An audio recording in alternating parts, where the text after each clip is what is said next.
Alors nous, au départ, nous sommes boulangers. On n'a pas du tout l'expérience de la finance, de ce monde d'entreprise. Les boulangeries Ange, c'est un réseau qu'on a créé et aujourd'hui, à date, on est la première franchise de boulangerie en France. Et vraiment, la force de notre réseau, c'est la qualité de nos franchisés. On a une cohésion qui est très importante, on a une entraide entre franchisés. Et ce qu'on a su créer avec peu de monde au départ, on essaie de le maintenir tout en grossissant aujourd'hui, ce qui n'est pas toujours évident. On a trouvé très intéressant de pouvoir se renforcer à ce moment de notre histoire où on était en fort développement avec des gros investissements.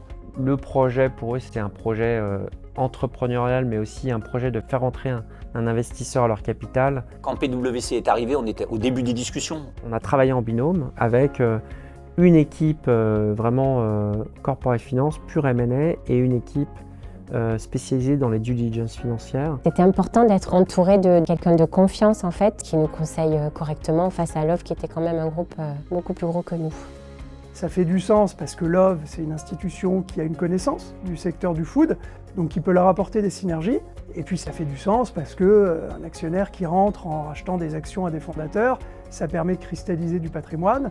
Et à un moment donné dans la vie d'un entrepreneur, c'est ça. C'est notre métier d'accompagner des ETI françaises, des champions français dans leurs opérations de transaction, premièrement. Mais deuxièmement, beaucoup d'excitation et d'enthousiasme au sens où Ange est un groupe avec beaucoup de valeurs autour du collectif, de l'éthique, de l'engagement. Et nous, chez PwC, on partage ces valeurs. Ce sont des entrepreneurs et cette aventure, ils veulent la continuer.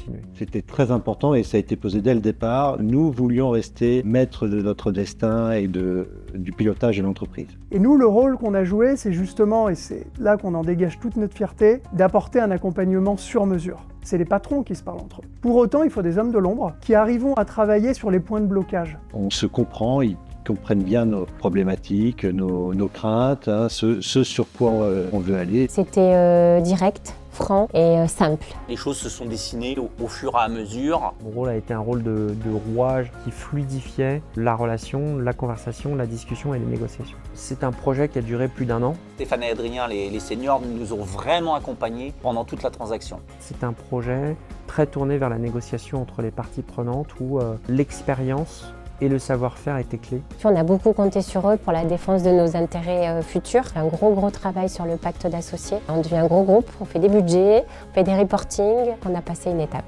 PwC nous a beaucoup accompagnés, nous accompagne encore sur toute l'organisation financière. On avait le projet de l'atelier de production. On avait fait un prévisionnel, mais PwC nous l'a musclé et nous a décrit une feuille de route qui nous aide aujourd'hui. On a travaillé dans une seule et même équipe. Pendant l'année 2023, j'avais l'impression d'être un salarié des boulangeries Ange. On a même créé des liens d'amitié qui durent. Et c'est vraiment quelque chose qui est extrêmement appréciable de voir que dans les métiers des fusions-acquisitions, on rentre, on est des inconnus.